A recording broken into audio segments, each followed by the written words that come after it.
নমস্কাৰ আপোনালোকক স্বাগতম জনাইছোঁ অন্য এটা নতুন ভিডিঅ'ৰ মাজতে। কেণ্ডিডেটবিলাকে বহু আগ্ৰহেৰে বাট চাই আছে। তেখেতৰ মনৰ আশা আকাংক্ষাবোৰ দিনক দিনে বাঢ়ি গৈ আছে, কিয়নো ফৰেষ্টাৰৰ ৰিজাল্ট, VCDC গ্ৰেড 3 গ্ৰেড 4ৰ ৰিজাল্ট এতিয়ালৈকে অহা বাকী আছে BTRত। যিহেতু কেণ্ডিডেটবিলাকে বহু কষ্টৰে তেখেতে পৰীক্ষাত অৱতীৰ্ণ হৈছিলে। ফৰেষ্টাৰৰ প্ৰথমতে ৰিটেন এক্সাম হৈছিলে, তাৰপাছত ফিজিকেল ফিটনেছ টেষ্ট হৈছিলে, তাৰপাছত ফিজিকেল ফিটনেছ টেষ্ট কোৱালিফাই কৰাৰ পাছত তেখেতৰ ইণ্টাৰভিউ হৈছিলে। ঠিক তেনেদৰে VCDC ৰিটেন এক্সাম হৈছিলে, VCDC ৰিটেনৰ কোৱালিফাই কৰাৰ পাছত তেখেতৰ ইণ্টাৰভিউ হৈছিলে। গতিকে বহুকেইটা পৰ্যায়ৰ মাজেৰে কেণ্ডিডেটখিনি পাৰ হৈ আহিছে। এতিয়া তেখেতে ৰিজাল্টৰ কাৰণে ৱেইট কৰি আছে। লগতে গ্ৰেড 4ৰ ইণ্টাৰভিউ হৈছে আৰু গ্ৰেড 4ৰ ফাইনেল ৰিজাল্ট অহা বাকী আছে। কিন্তু গ্ৰেড 3ৰ ৰিটেন এক্সাম হৈছে অকল। গ্ৰেড 3ৰ এতিয়া ৰিটেনৰ ৰিজাল্ট দিয়া বাকী আছে। লগতে ৰিটেনৰ ৰিজাল্ট দিয়াৰ পাছত গ্ৰেড 3ৰ কাৰণে পুনৰ ইণ্টাৰভিউ ডেট এটা দিব। ইণ্টাৰভিউ হোৱাৰ পাছত ফাইনেল মেৰিট লিষ্ট বা ফাইনেল ৰিজাল্ট আহিব। গতিকে এটা আমি যদি চাওঁ, ইয়াতে 10 দিন 15 দিন সময় পাৰ হৈ যাব গ্ৰেড 3ৰ বাকী প্ৰচেছবিলাক কমপ্লিট কৰোঁতে। তো আমি শুনি আছোঁ, আমি বিভিন্ন সংবাদ মাধ্যমত চাই আছোঁ, বিভিন্ন পলিটিকেল লিডাৰবিলাকৰ কথাবিলাক আমি চাই আছোঁ, শুনি আছোঁ।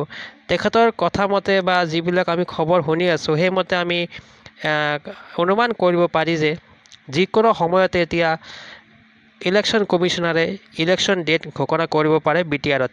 কিয়নো BTRত সমাগত ইলেকশ্যন হ'বলৈ গৈ আছে আৰু এইটো দুৰ্গা পূজাৰ আগতেই হ'ব। এইটো মষ্ট প্ৰবাবলি ছেপ্টেম্বৰৰ 19, 20, 21 বা এনেকুৱা ডেটতে হ'ব। তো গতিকে আপোনালোকে জানে এতিয়া খুব কম সময়ৰ ভিতৰতেই ইলেকশ্যনৰ ডেট যিহেতু ঘোষণা কৰিব পাৰে। আৰু এবাৰ ইলেকশ্যনৰ ডেট ঘোষণা হোৱাৰ পাছত কোড অফ কণ্ডাক্ট ইমপ্লিমেণ্ট হয় বা নিৰ্বাচনী আচৰণবিধি লাগু হৈ যায়। আৰু এই সময়ছোৱাত চৰকাৰে কোনো ধৰণৰ নিযুক্তি সম্পৰ্কীয় কাম কৰিব নোৱাৰে। গতিকে এতিয়া যিমান সোনকালে সম্ভৱ হয় ৰিজাল্টখিনি পাব্লিছ কৰিব লাগে, এপইণ্টমেণ্ট দিব লাগে। কিয়নো যদি এবাৰ কোড অফ কণ্ডাক্ট ইমপ্লিমেণ্ট হৈ যায়, তেনেহ'লে এই কামবিলাক এতিয়া কমপ্লিট নহ'ব। যেতিয়া নতুন চৰকাৰ আহিব, নতুন চৰকাৰ যিয়ে চৰকাৰ নহওক কিয়, নতুন গভৰ্ণমেণ্ট ফৰ্ম হ'ব, তাৰপাছত এই বাকী কামবিলাক কমপ্লিট কৰিব। ইয়াতে এটা ভালেখিনি সময় গুচি যাব। তো গতিকে আমি আশা ৰাখিছোঁ যাতে কম সময়ৰ ভিতৰতে এইখিনি কাম সম্পন্ন কৰে। গ্ৰেড 3ৰ যিটো ৰিটেন এক্সাম হৈছিলে, এইটো 15 জুন তাৰিখ আৰু 29 জুন তাৰিখে হৈ গৈছিলে গ্ৰেজুৱেট লেভেলৰ আৰু হায়াৰ ছেকেণ্ডেৰী লেভেলৰ। আজি 2 মাহ উকলি গৈছে, কিন্তু গ্ৰেড 3ৰ ৰিটেনৰ ৰিজাল্ট কিয় বা অহা নাই, এইটো এটা ডাঙৰ কুৱেশ্যন।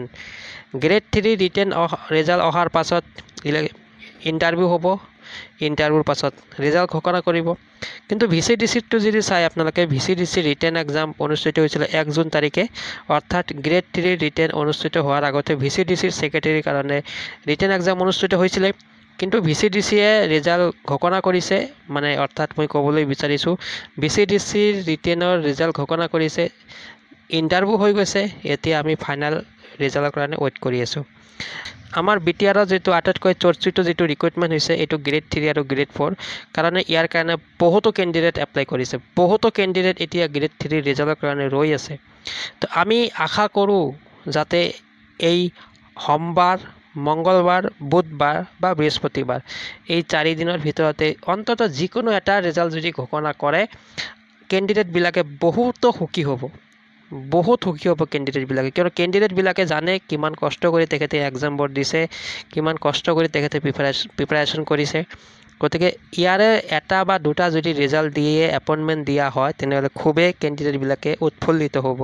তো আপোনালোকে আশা ৰাখক যাতে এই কেইদিনৰ ভিতৰতে ৰিজাল্টখিনি পাব্লিছ কৰে আৰু এপইণ্টমেণ্ট দিয়া হয়। আমাৰ যাতে নতুন চৰকাৰলৈ অহাৰ সময়লৈকে অপেক্ষা কৰিব নালাগে,